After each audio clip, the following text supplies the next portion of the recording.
আচ্ছা, যারা বিদেশ থেকে আসবেন তাদের তো অবশ্যই এই ভিডিওটি দেখা উচিত। আপনারা কি জানেন বর্তমান নিয়ম অনুযায়ী বিনা শুল্কে কত গ্রাম স্বর্ণ বিদেশ থেকে আনতে পারবেন? তা না জানলে অবশ্যই আমার ভিডিওটি দেখবেন। তো সবাই কেমন আছেন? আজকে আমি আপনাদেরকে জানাবো বর্তমান সরকার নিয়ম করেছে যে বিদেশ থেকে আপনারা কতটুকু স্বর্ণ আনতে পারবেন। একজন যাত্রী বিদেশ থেকে সর্বোচ্চ ১০০ গ্রাম স্বর্ণ বিনা শুল্কে নিয়ে আসতে পারবে।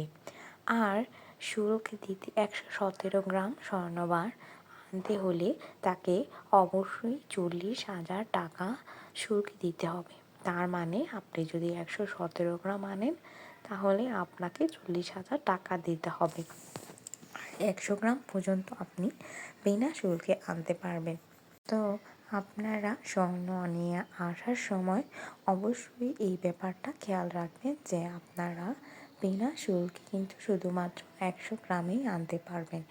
এর বেশি আনলে অবশ্যই আপনাদেরকে শুল্ক দিতে হবে, অন্যথায় সেটা বাজেয়াপ্ত হবে।